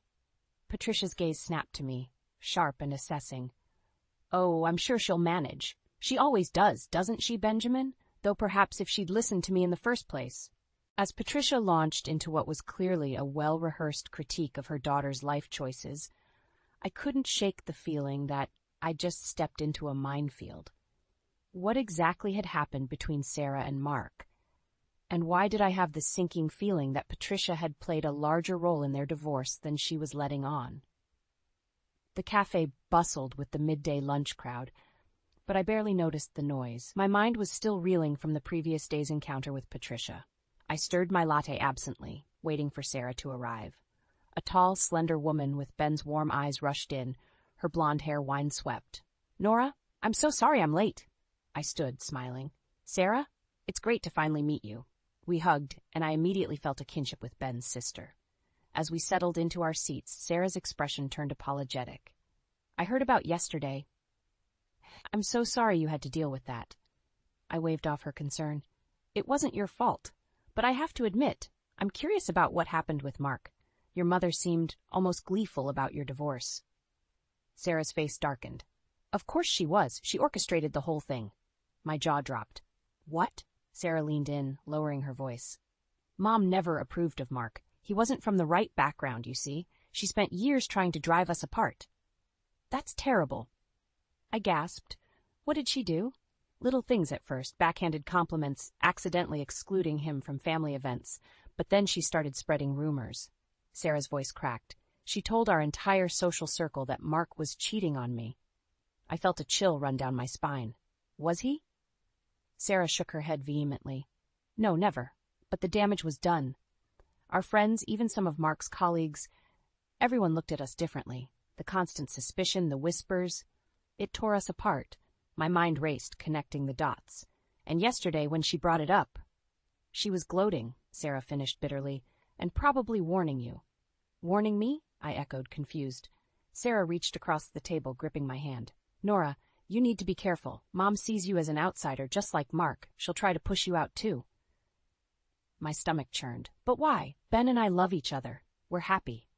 That doesn't matter to her, Sarah said, shaking her head. In her mind, Ben deserves someone from our world, old money, social connections. She won't stop until she gets her way. I straightened my spine, anger replacing my initial shock. Well, she's in for a fight. I'm not going anywhere. Sarah smiled sadly. I admire your spirit, but don't underestimate her. She's relentless. Just then, my phone buzzed. It was a text from Ben. Mom's insisting on hosting an engagement party next week. I tried to talk her out of it, but she won't budge. I'm so sorry, love. I showed Sarah the message, watching her face pale. Oh, Nora, this is how it starts. What do you mean? The engagement party? It's not for you. It's for her to parade Ben in front of all her society friends' daughters. Sarah's voice was grim. She did the same thing to Mark and me. My head spun. But surely Ben wouldn't. Of course not, Sarah assured me quickly. Ben adores you. But Mom will use every trick in the book to make you look bad and push you away. I took a deep breath, steeling myself. Then I'll just have to be prepared. Sarah squeezed my hand. I'll help you. We'll face her together. As we left the cafe, my phone buzzed again. This time, it was Patricia herself. Nora, dear, I do hope you have something suitable to wear for the engagement party. Perhaps we should go shopping? I know the most darling boutique. I stared at the message, my jaw clenching. The seemingly innocent offer was loaded with implications, that I wasn't good enough, that I needed her help to fit in. What is it? Sarah asked, noticing my expression. I showed her the text. It's starting, isn't it? Sarah nodded grimly. Welcome to the battlefield, Nora. Are you ready? I lifted my chin, a fire of determination burning in my chest. Bring it on. The bridal boutique was a sea of white lace and tulle, but I felt anything but serene. Patricia's voice grated on my nerves as she flitted from rack to rack, pulling out gowns that were more suited to her taste than mine. Oh, Nora, darling, she cooed, holding up a monstrosity of ruffles and beads. This would be perfect for you. It'll hide all those problem areas. I gritted my teeth, forcing a smile. Thank you, Patricia, but I was thinking of something simpler. She skipped, shaking her head. But, dear, this is your big day. You want to look like a princess, don't you? Before I could respond, my phone buzzed. It was a text from Ben. How's it going? Do you need a rescue? I smiled, typing back quickly. Not yet, but stay on standby. Nora? Patricia's sharp voice cut through my moment of relief. Who are you texting? It's rude to be on your phone when we're shopping for your wedding dress. I pocketed my phone, suppressing a sigh. Sorry, Patricia. It was just Ben checking in. Her eyes narrowed. Benjamin knows better than to interrupt important wedding preparations. I'll have to have a word with him about that. Alarm bells rang in my head. That's really not necessary. Nonsense, she waved me off. Now let's try on this lovely gown, shall we? An hour and several uncomfortable fittings later, I emerged from the dressing room in yet another dress I hated. Patricia clapped her hands in delight. Oh, it's perfect, she exclaimed. You almost look like you belong in our world. The backhanded compliment stung, but I held my tongue. Just then the boutique door chimed, and Sarah walked in, looking like a breath of fresh air. Sarah, I called out, relief flooding through me. What are you doing here? I thought you might need some backup, she said with a wink before turning to her mother. Hi, Mom. I hope you don't mind me crashing your shopping trip. Patricia's smile turned brittle. Sarah, dear, how unexpected. I thought you were busy with work today. I rearranged some things, Sarah said smoothly. She turned to me, her eyes widening in mock horror at the dress. Oh, Nora, that's not you at all, is it? I shook my head, grateful for the lifeline. Not really, no. Not. Sarah linked her arm through mine. Come on, let's find something that actually suits you. As we moved away from Patricia, I whispered, Thank you. I was about to lose my mind. Sarah squeezed my arm. I've been there. Don't let her bully you into something you don't want. We spent the next hour finding dresses that actually matched my style. Simple, elegant, and nothing like the overblown creations Patricia favored. When I finally stepped out in a sleek, off-the-shoulder gown, Sarah gasped, Nora, you look stunning, she said, her eyes misting over. I turned to the mirror, my breath catching. For the first time that day, I felt like a bride. Patricia's lips were pressed into a thin line. Well, it's different, but don't you think it's a bit plain for a Harrison wedding? I think it's perfect, a deep voice said from behind us. We all turned to see Ben standing in the doorway, his eyes locked on me with a look of pure adoration. Benjamin! Patricia sputtered. What are you doing here? It's bad luck to see the bride in her dress before the wedding. Ben ignored her, crossing the room to take my hands in his. You look beautiful, Nora. This is the one, isn't it? I nodded, unable to speak past the lump in my throat. Then this is the dress you'll wear, he said firmly, before turning to face his mother. And, Mom, I think it's time we had a talk about your behavior. This wedding is about Nora and me, not your social aspirations. Patricia's face flushed an angry red. Benjamin, how dare you speak to me like that? I'm only trying to help. No, Mom, Ben cut her off. You're trying to control, just like you always do, and it stops now. As Ben led Patricia away for a private conversation, I exchanged a look with Sarah. The battle lines had been drawn, and for the first time, I felt like we might actually win this war. The aroma of roasting chicken filled our apartment as I put the finishing touches on the table setting. This dinner party was my chance to show Patricia that I could be the perfect hostess, despite my quaint Midwest upbringing. Everything looks amazing, Nora, Ben said, wrapping his arms around me from behind. You've outdone yourself. I leaned into his embrace, savoring the moment of calm before the storm. I just hope your mother appreciates it. The doorbell rang, shattering our peace. Ben squeezed my hand reassuringly before going to answer it. Patricia swept in, her critical gaze taking in every detail of our home. Well, isn't this cozy, she said, her tone making it clear that cozy was not a compliment. Alan followed, offering me a warm smile and a bottle of wine. The place looks lovely, Nora. As we settled around the dining table, I could feel Patricia's eyes on me, watching my every move. I took a deep breath and began serving the meal I'd spent hours preparing. So, Nora, Patricia began, her voice syrupy sweet, tell me about your family's traditions. I'm sure they must be so interesting. I smiled, determined not to let her get under my skin. Well, we have a lot of wonderful traditions. Every summer, we— Oh, how quaint, Patricia interrupted, not even trying to hide her condescension. I suppose that's what people do when they don't have access to more refined pastimes. Ben's fork clattered against his plate. Mother, that's enough. But Patricia was on a roll. I'm just trying to understand Nora's background, dear. After all, she'll need to learn how things are done in our circles if she's going to be a proper wife for you. My cheeks burned with a mix of anger and humiliation. I assure you, Patricia, I'm quite capable of adapting to new situations. Of course you are, dear, she patted my hand patronizingly. But there's so much you don't know. The social obligations, the charity galas, the proper way to address people of certain standing. It's a lot to learn for someone from your background. Mom, stop it, Ben growled, his patience clearly wearing thin. I took a deep breath, forcing myself to stay calm. I appreciate your concern, Patricia, but I'm confident in my ability to navigate any social situation. Patricia's eyes narrowed. Really? Then perhaps you can explain the proper way to address a duchess at a formal event, or which fork to use for the fish course at a state dinner. That's irrelevant, Ben interjected. Nora doesn't need to know any of that. Oh, but she does, Patricia insisted. That unless you plan on embarrassing the family at every turn. Something inside me snapped. I stood up, my chair scraping against the floor. Enough, Patricia. I may not know which fork to use for fish, but I do know how to treat people with kindness and respect, something you seem to have forgotten. The room fell silent. Alan looked uncomfortable, while Ben stared at me with a mix of surprise and pride. Patricia's face flushed an angry red. How dare you speak to me like that, Benjamin? Are you going to let her disrespect me in this way? To my shock, Ben stood up and came to stand beside me. Actually, Mother, I think Nora's right. Your behavior tonight has been appalling. Patricia's mouth opened and closed like a fish out of water. I was only trying to help. No, you weren't, Ben said firmly. You were trying to belittle and intimidate Nora, and I won't stand for it anymore.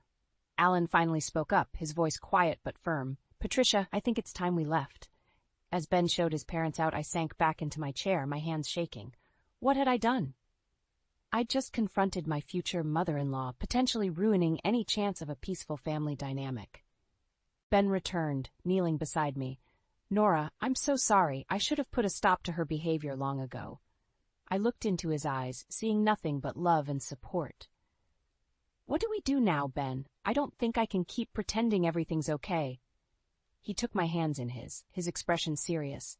We don't. It's time we set some boundaries with my parents, even if it means distancing ourselves from them. My heart raced at the implications of his words. Are you sure? That's a big step. Ben nodded, his jaw set with determination. I'm sure. You're my family now, Nora, and I won't let anyone, not even my mother, treat you this way. As we held each other, I realized we were at a crossroads. The decision we made now would shape our future and our relationship with Ben's family forever. But looking into Ben's eyes, I knew that whatever came next, we'd face it together. The tension in the room was palpable as I sat between my parents and Ben, facing Patricia and Alan across the table. We'd decided to have a family dinner to discuss the wedding plans, but Patricia's behavior at our dinner party was still fresh in everyone's minds. My mother, usually the picture of Midwestern politeness, was uncharacteristically frosty towards Patricia. I must say, I was shocked to hear about your comments regarding Nora's background, she said, her voice tight. Patricia had the grace to look uncomfortable. I assure you, I meant no offense. I was merely concerned about Nora's ability to adapt to our way of life. Our way of life? My father's eyebrows shot up. And what exactly is wrong with the way we raised our daughter? Ben squeezed my hand under the table as I took a deep breath. Patricia, I understand you have concerns, but I assure you I'm more than capable of handling any social situation. Patricia's lips thinned. Oh, darling, you say that now, but you have no idea what you're getting into. The expectations, the scrutiny, it's not for the faint of heart. That's enough, Mother, Ben said, his voice sharp. Nora has shown nothing but grace and poise, despite your constant criticism. Alan cleared his throat. Perhaps we should focus on the wedding plans. Have you two decided on a venue yet? I latched onto the change of subject gratefully. Actually, we were thinking of having it at my family's lake house in Indiana. It's beautiful in the summer and... Indiana, Patricia interrupted, aghast. But darling, what about the country club? All our friends and connections will be expecting an invitation. Ben's jaw clenched. This isn't about your friends, Mom. It's about what Nora and I want. Patricia's eyes narrowed. Benjamin, you need to think about your future. The connections you make at events like this can be crucial for your career. My career is doing just fine without using my wedding as a networking opportunity, Ben snapped. The tension in the room ratcheted up another notch. I could see my parents exchanging worried glances, clearly uncomfortable with the family drama unfolding before them. I think, I said, trying to keep my voice steady, that Ben and I need to make these decisions for ourselves. We appreciate your input, Patricia, but ultimately, this is our wedding. Patricia's face flushed an angry red. You ungrateful girl. After everything we've done for you, this is how you repay us? By turning our son against us? Mom, Ben shouted, standing up so abruptly his chair toppled backward. That's enough. I won't let you speak to Nora that way anymore. The room fell silent, everyone stunned by Ben's outburst. I reached for his hand, trying to calm him, but he was trembling with anger. Ben, Alan said softly, "Son, please sit down. Let's discuss this calmly." But Ben shook his head. "No, Dad, I'm done discussing. I'm done trying to please you and Mom at the expense of my own happiness." He turned to me, his eyes softening. "Nora, I think we need to have a private conversation." Confused and a little scared, I nodded and followed him out of the dining room and into the kitchen. Behind us, I could hear Patricia's indignant sputtering and my parents' attempts to smooth things over. Once we were alone, Ben took both my hands in his. "Nora, I can't do this anymore. I can't watch my mother tear you down day after day." My heart raced. "What are you saying, Ben?" He took a deep breath. I think we need to consider cutting ties with my parents after the wedding, at least until they can learn to respect you, respect us." I gasped, the weight of his words hitting me like a ton of bricks. "Ben, that's a huge decision. Are you sure?" He nodded, his expression resolute. "I've never been more sure of anything in my life. You're my family now, Nora. You're my future, and I won't let anyone, not even my parents, jeopardize that." As I stared into Ben's determined eyes, I realized we were standing at a crossroads. The decision we made now would change everything. Our relationship with his family, our future, maybe even who we were as people. But as the sounds of argument drifted in from the dining room, I knew we had to make a choice. "Okay," I whispered, squeezing his hands. "If you're sure, then I'm with you. Whatever comes next, we'll face it together." Ben pulled me into a tight embrace, and as I buried my face in his chest, I wondered what storm we had just unleashed, and if we were truly ready to weather it.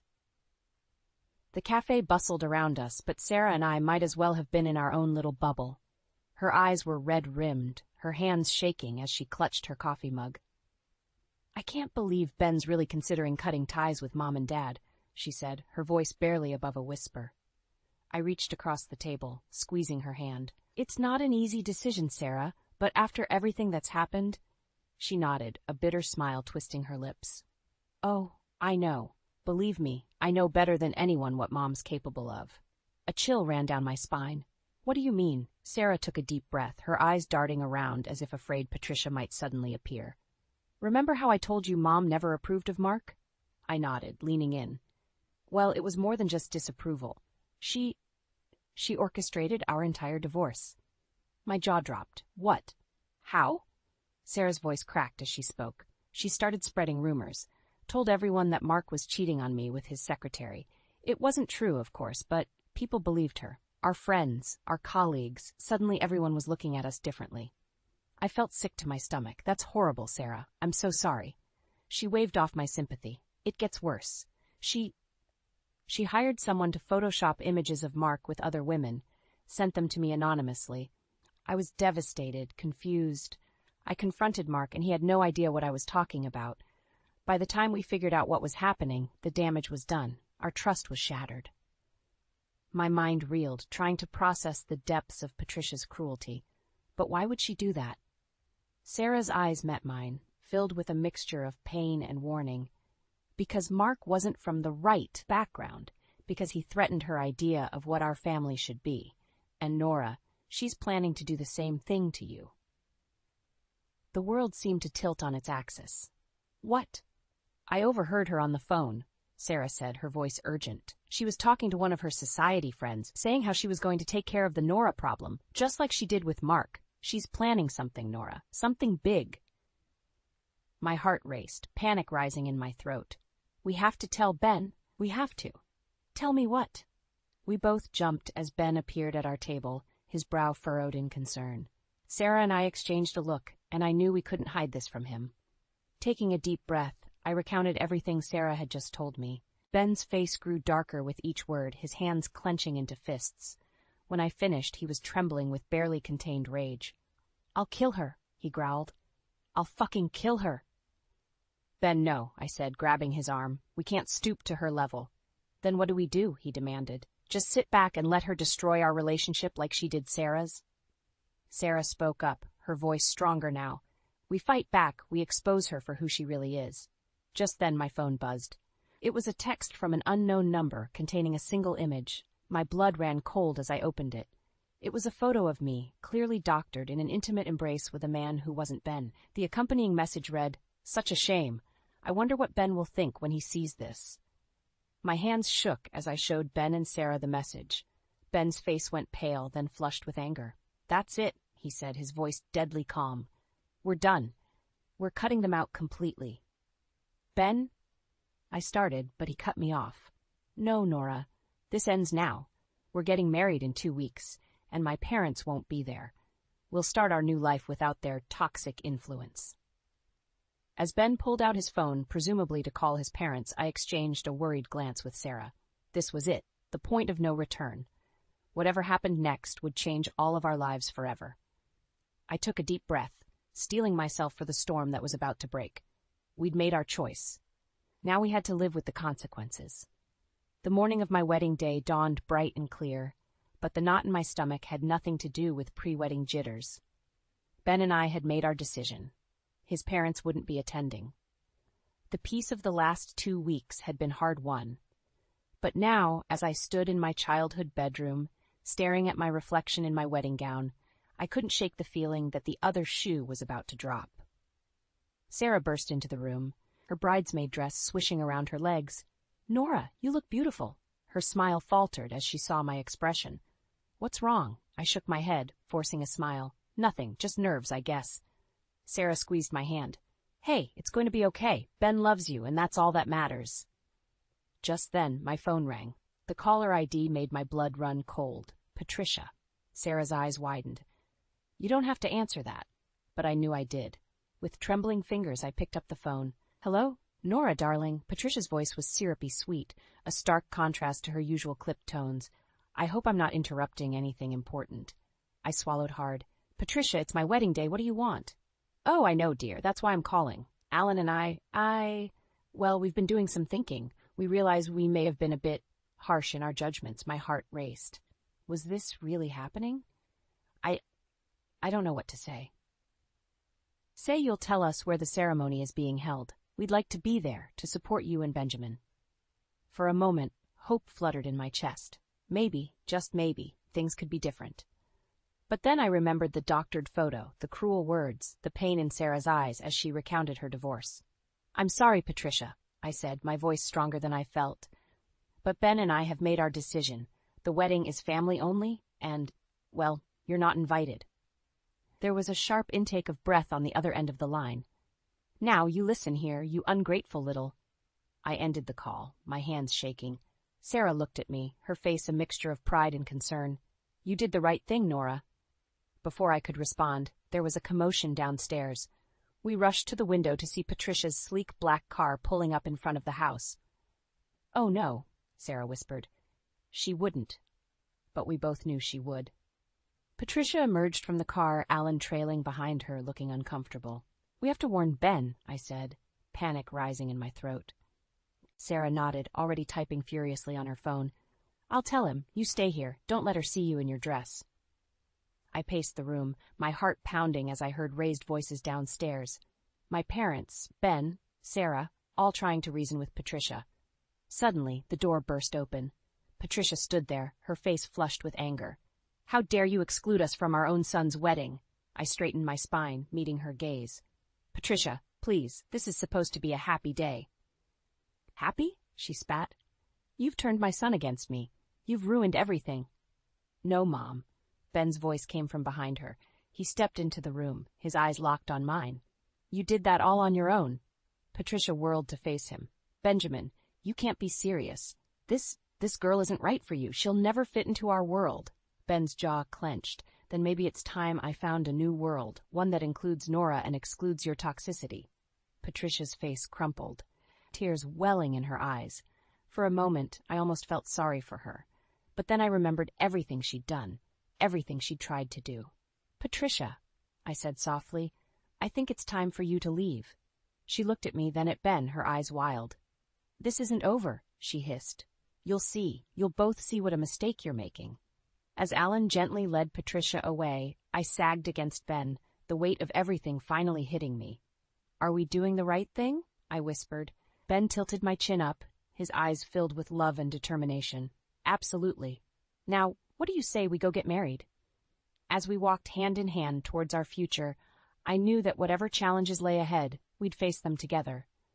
The war with Patricia might not be over, but today, Love had won the battle.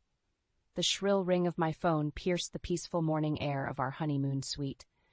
Ben stirred beside me, but I quickly silenced it, recognizing the number. Patricia, again. For a moment I considered ignoring it, as I had for the past week, but something inside me snapped. Enough was enough. "Hello, Patricia," I answered, my voice steady. "Nora, darling," she cooed, her tone dripping with false sweetness.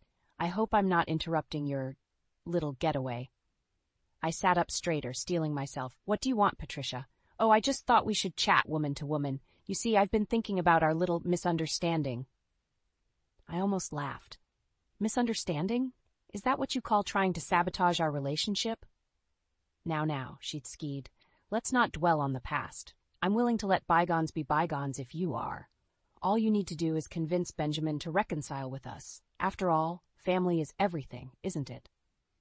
The audacity of her request made my blood boil. "Family? You tried to destroy your own daughter's marriage. You sent fake photos to break us up. That's not family, Patricia. That's manipulation." "You ungrateful little," she started, but I cut her off. "No, you listen to me now," I said, my voice low and firm. "I've had enough of your games, your insults, your thinly veiled contempt for my quaint Midwestern background." "Well, you never what? Never thought I'd stand up to you? Never imagined I might have a backbone?" I took a deep breath, years of pent-up frustration pouring out. "You know what, Patricia? I may be from the Midwest, but my family's company is one of the largest agricultural suppliers in the country. That little lake house where we got married?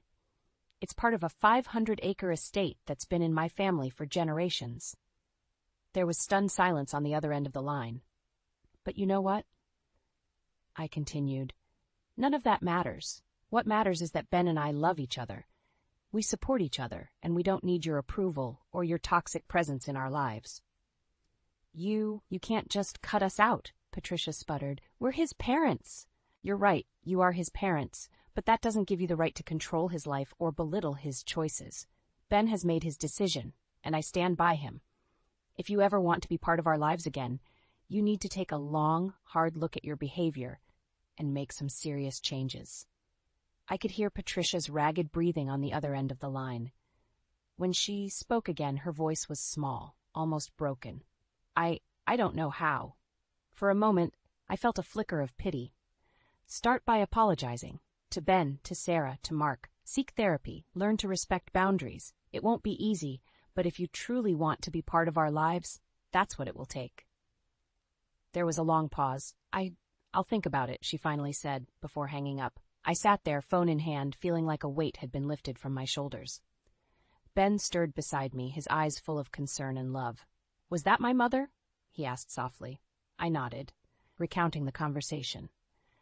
When I finished, Ben pulled me into a tight embrace. "I'm so proud of you," he whispered. "You stood your ground, but you also left the door open. That's more than she deserves." I leaned into his warmth, feeling a sense of peace wash over me. "Do you think she'll change?" Ben sighed.